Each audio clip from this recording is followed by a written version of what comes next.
आइए भक्तों, आज सुनते हैं नवरात्रि कन्या पूजन में रखे इन 5 बातों का ध्यान। कन्याओं को भूल से भी न दें। ये एक कन्याओं को ऐसा खाना कभी मत खिलाना, माता शेरा वाली हो जाती है नाराज, व्रत पूरा नहीं माना जाता है। साथ ही जानिए नवरात्रि में जौ क्यों सूख जाते हैं, क्यों आपके जौ में हरियाली नहीं आती है। आखिर यह क्या संकेत देता है। नवरात्रि में जो अखंड ज्योति जलती है उसकी बाती का हम क्या करें। साथ ही साथ यह भी जानिए कि नवरात्रि जो कलश के नीचे ज्वार रखे जाते हैं और उसके ऊपर नारियल रखा जाता है, उसका हम क्या करें। बचे हुए तेल का क्या करें। अंत में हम बताएंगे कन्या पूजन कैसे करें और क्या है शुभ मुहूर्त। आज का वीडियो बहुत ही सुंदर है, आपको कहीं भी जाने की आवश्यकता नहीं पड़ेगी। समस्त जानकारी नवरात्रों की पूरी जानकारी इस वीडियो में है। खासकर कन्या पूजन कैसे करना है, सप्तमी कब है, अष्टमी कब है, नवमी कब है, समस्त जानकारी इस वीडियो में हम आपको दे रहे हैं। जो भक्त सच्चे दिल से माता रानी की पूजा आराधना करते हैं और उनकी भक्ति में लीन हो जाते हैं तो माता रानी उनकी सच्ची भक्ति से उनकी पुकार अवश्य सुनती है। जो इच्छाएं उनके मन में होती है माता रानी वह सब कुछ देती है जो उन्हें चाहिए होता है। माता लक्ष्मी दोनों हाथों से धन की वर्षा करती है। माँ दुर्गा उसी पर अपनी कृपा दृष्टि बनाती है। जो नवरात्रों में खास तौर पर माता की सेवा में लगा रहता है, देखिए माता की सेवा में आपको बिल्कुल भी कंजूसी नहीं करनी है। दिल खोलकर माता रानी की सेवा करें। जितना हो सके माँ को प्रसन्न करने में लग जाए। साल भर के इस त्योहार में माता धरती पर आती है और उसी पर कृपा दृष्टि बनाती है। जो माता को सच्चे हृदय से प्रसन्न करता है उसे रंग से राजा बनाकर ही जाती है, फिर चाहे वह राजा हो या भिखारी। माँ की नजरों में वह सबसे बड़ा होता है जिसकी भक्ति में प्रेम, आस्था और माँ के प्रति सच्ची लगन हो। इसीलिए माँ की भक्ति में आनाकानी न करे। दोस्तों, एक बार सच्चे हृदय से कमेंट बॉक्स में लिखे जय माता दी और हमारे चैनल को सब्सक्राइब करें, बेल आइकन जरूर दबाएं और कमेंट बॉक्स में अपनी राय भी दें। दोस्तों, सबसे पहले बात, नवरात्रि में हम एक माटी के प्याले में जौ भरते हैं ताकि हमारे घर में सुख शांति बनी रहे और माता प्रसन्न हो जाए। जौ जब हरे भरे होते हैं तो घर में हरियाली आती है और सुख समृद्धि की प्राप्ति होती है। जब जौ हरे भरे होते हैं तो समस्त देवी देवता खुशियां मनाते हैं और घर की उन्नति के लिए कामनाएं करते हैं, आशीर्वाद देते हैं। हरे भरे जौ में साक्षात माता रानी अपने नौ रूप के साथ खेलती है और घर में सुखों की बारिश होती है तथा धन की वर्षा होती है। जिस घर में जौ के अंदर से हरियाली नहीं आती वो उस घर में पहले ही पता चल जाता है कि अब आपके घर में गरीबी आने वाली है तथा परेशानियां आने वाली है, क्योंकि अपने पूजा पाठ में कोई ऐसी गलती कर दी होगी जिसके कारण जौ में हरियाली नहीं आ पाई है। देखिए, आपको बता दे, हैरानी वाली बात यह है कि बिना पानी के माटी में जौ डालते ही उग जाते हैं, वह भी बिना देखभाल के हरियाली उसमें निकल आती है। जब हम कलश स्थापना करते हैं और जौ उगाते हैं तो यह बहुत ही सोचने समझने वाली बात है कि आपके देख रेख में जबकि आपने पानी बराबर डाला, परिवार में अच्छे से देखा, फिर भी ऐसा होने के बाद भी उसमें जौ न उगे और हरियाली न निकले तो समझ ले साक्षात माता रानी आपसे नाराज है, क्रोधित हो चुकी है। माता रानी अपनी संतान को सदैव माफ कर देती है। आप सच्चे हृदय से माता रानी से माफी मांग ले।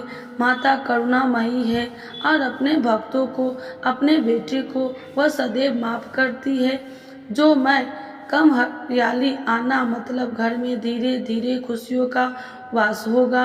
ज्यादा हरियाली आने पर धन की वर्षा होगी, तेजी से व्यापार, दिन दोगुनी रात चौगुनी बढ़ेगा। कई लोग जौ में डेली पानी डालते हैं, जो कि गलत है। इसमें पानी नहीं डाला जाता है, बल्कि पानी का छींटा मारा जाता है, इसीलिए जौ सड़ जाते हैं, खराब हो जाते हैं। ऐसा न करें, इसी कारण हरियाली नहीं आती है।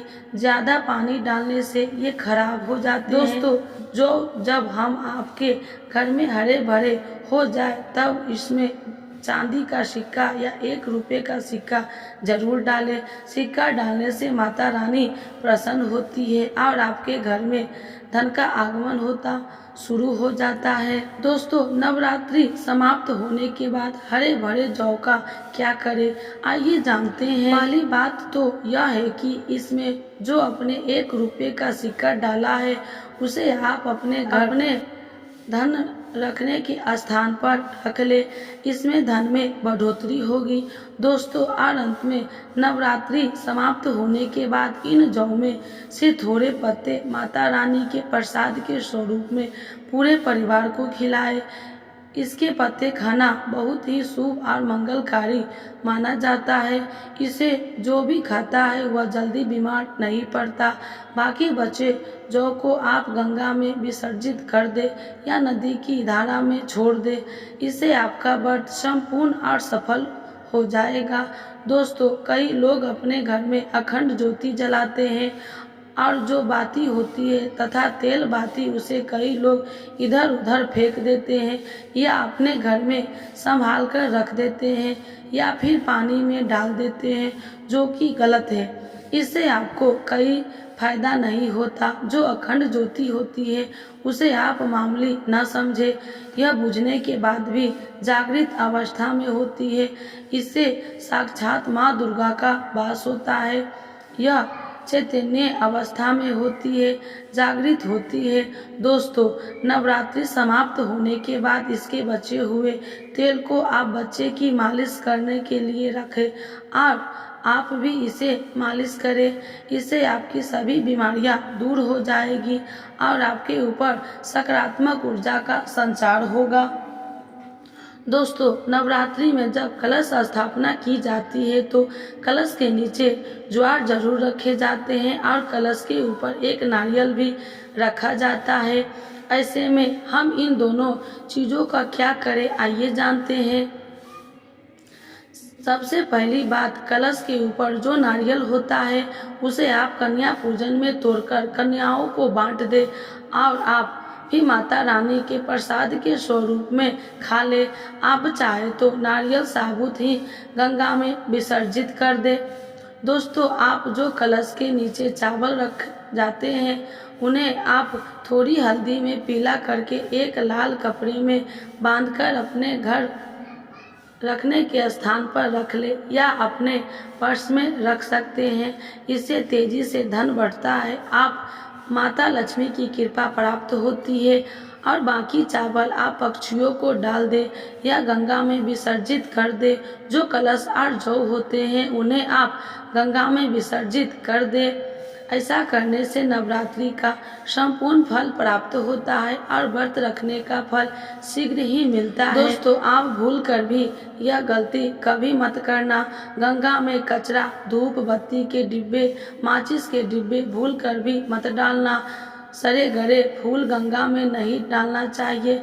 इससे उल्टा व्यक्ति नरक में जाता है और परिवार में गरीबी का वास हो जाता है। गंगा मैया क्रोधित हो जाती है और श्राप देती है, इसीलिए ऐसा घोर पाप कभी मत करना। इसके पीछे एक कथा है। जब गंगा मैया भगवान शिव से शिकायत लेकर पहुंची तब भगवान शिव ने कहा कि जो मनुष्य गंगा को मैला करेगा वह कभी पवित्र नहीं कहलाएगा, वह हमेशा नरक में भटकता रहेगा, उसे मोक्ष प्राप्त नहीं होगा, वह नरक के भांति इसी पृथ्वी लोक में भ्रमण करता रहेगा। इसीलिए गंगा को मैला नहीं करना चाहिए, नहीं तो आपका समस्त पुण्य नष्ट हो जाएगा। आपका पुण्य भूत पिशाच को प्राप्त हो जाएगा। अगर आपको माता रानी की चुनरी उपहार में मिली है, जैसे जागरण आदि से या किसी पंडाल में से या धार्मिक यात्रा से, तो ऐसी माता की चुनरी बहुत ही शुभ मानी जाती है। इससे आपका वैवाहिक जीवन सफल हो जाता है। माता रानी की चुनरी को आप संभाल कर रखें। इसे आप करवा चौथ पर, वट सावित्री व्रत आदि में या किसी पर्व त्योहार में अवश्य पहने। इसे माता रानी का आशीर्वाद होता है जो आपको प्राप्त हुआ है। ऐसी चुनरी सदैव संभाल कर रखें, क्योंकि माता रानी की चुनरी जागृत अवस्था में होती है। इसे मामूली न समझे। नवरात्रों में चाहे कुछ भी कर ले, लेकिन यह कार्य जरूर करना। बिना पूजा पाठ के ही सारा फल मिल जाता है। आप चाहे कुछ करें या न करें, लेकिन नवरात्रों में यह काम जरूर कर लेना। माता रानी खुद आपके घर में चलकर आएगी। स्कंद पुराण में लिखा है और देवी पुराण में भी इसका वर्णन मिलता है। माता रानी जितना पूजा से प्रसन्न होती है, उतना ज्यादा कन्या को भोजन कराने से हो जाती है, क्योंकि कन्याओं को देवी का स्वरूप माना जाता है। और जो कन्या होती है नवरात्रि के समय में, यह साक्षात नव दुर्गा का स्वरूप हो जाती है। नवरात्रि के दौरान आपको एक पुष्प का पौधा जरूर लगाना चाहिए। हमारे धर्म शास्त्रों में कहा गया है कि अगर कोई व्यक्ति मंदिर के पास सफेद मादार का पौधा लगाता है और उसका फूल शिव मंदिर में चढ़ता है, तो उससे स्वर्ण दान के बराबर पुण्य की प्राप्ति होती है। मादार का पौधा लगाने से जो फूल खिलते हैं, उन्हें देवी देवताओं को चढ़ाने से पुण्य मिलता है। जो व्यक्ति फूल चढ़ा रहा है, उसे आधा पुण्य मिलता है और आधा पुण्य पौधा लगाने वाले को मिलता है।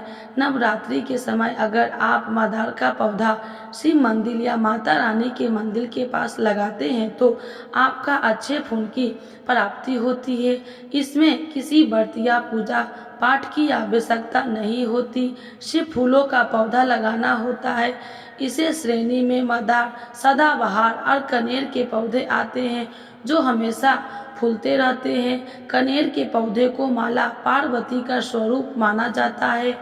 सफेद कनेर का पौधा लगाना अति उत्तम होता है और इससे माता रानी प्रसन्न होती है, जिससे गौदान के बराबर फल प्राप्त होता है। इसी तरह गुड़हल का पौधा देवी मंदिर के पास लगाने से माता रानी का आशीर्वाद मिलता है। गुड़हल के वृक्ष पर साक्षात माँ जगदम्बा का वास होता है। अगर नवरात्रि के दौरान आप गुड़हल के फूल की माला पिरोकर माता रानी को चढ़ाते हैं, तो आपकी समस्त मनोकामनाएं पूरी होती है। अगर आप नवरात्रि के दौरान व्रत नहीं कर पा रहे हैं, तो भी गुड़हल का फूल चढ़ाने से व्रत का पूरा फल मिलता है। माना जाता है कि अगर किसी व्यक्ति ने नवरात्रि के समय गुड़हल का पौधा लगा दिया और उसके फूल देवी देवताओं को चढ़ गए, तो उसे व्यक्ति के माता रानी आजीवन आशीर्वाद देते हैं और कभी निर्धन नहीं रहने देती। कन्या पूजन का विशेष महत्व अष्टमी और नवमी तिथि में होता है। इस साल महाअष्टमी 10 अक्टूबर और महानवमी 11 अक्टूबर को हो। इन दोनों तिथियों में कन्या पूजन अवश्य करना चाहिए और कन्याओं को भोजन खिलवाना चाहिए। शास्त्रों के अनुसार नवरात्रि में 9 दिनों में माता रानी का पूजन और कन्या पूजन करने में सभी कष्ट दूर हो जाते हैं और माँ अभय वरदान प्रदान करती है। कन्याएं स्वयं जगदम्बा देवी का स्वरूप माना गया है। कन्याओं का पूजन करने 33 कोटि देवी देवताओं का आशीर्वाद मिलता है। माना जाता है कि व्रत और उपवास से माता रानी उतनी प्रसन्न नहीं होती जितनी कन्या पूजन से होती है। नवरात्रि के दौरान कन्याओं को प्रसन्न करने के लिए उन्हें भोजन और उपहार दिए जाते हैं। अगर कन्याएं प्रसन्न हो जाती और आपका उपहार स्वीकार करती है, तो इसका मतलब है कि माता रानी ने वह भेंट स्वीकार कर ली है। कन्या पूजन कोई साधारण पूजा नहीं है, यह सभी प्रकार की पूजा में सर्वोपरि मानी जाती है। एक बार कन्या पूजन करने से 1000 यज्ञ और तीर्थ यात्रा का पुण्य प्राप्त होता है। इसीलिए कभी भी कन्याओं को सताना नहीं चाहिए। नवरात्रि के समय 2 से 10 साल तक की कन्याओं का पूजन होना चाहिए। अष्टमी और नवमी को कन्याओं के पैर धोकर उन्हें भोजन करवाया जाता है और उपहार दिए जाते हैं। इस दिन कन्याओं को घर बुलाकर उनका पूजन करना बहुत शुभ माना जाता है। कन्या पूजन के समय याद रखें कि उनकी थाली में 3 पुड़िया कभी भी न रखें, क्योंकि इसे अशुभ माना जाता है। 3 पुड़िया मरने वाले व्यक्ति के लिए निकाली जाती है, इसीलिए इस संख्या से बचे। भोजन में खीर, पूरी, हलवा, चना, आलू की सब्जी या छोले खिलाना चाहिए। माता रानी को खीर, हलवा, पूरी और छोले प्रिय है, लेकिन लहसुन और प्याज का उपयोग कभी भी नहीं करना चाहिए। कई लोग कन्याओं को कुरकुरे और चिप्स जैसे पैकेट देते हैं, लेकिन यह घोर अनर्थ माना जाता है, क्योंकि इनमें लहसुन और प्याज का इस्तेमाल होता है। इसमें आपका व्रत खंडित हो सकता है और माता रानी क्रोधित हो सकती है। इसीलिए कन्याओं को डिब्बा बंद चीजें देने से बचना चाहिए।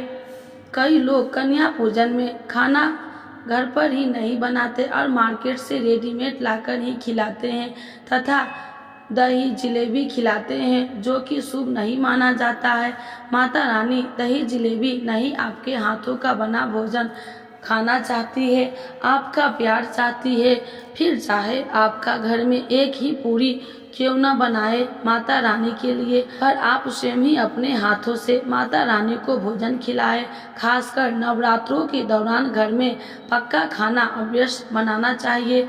माता रानी बहुत प्रसन्न होती है।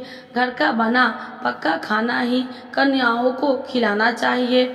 हमेशा याद रखें, कन्याओं को प्लास्टिक के बने दोने में रखना नहीं चाहिए। ऐसे फिर से प्लास्टिक के बने दोने में खाना नहीं खिलाना चाहिए।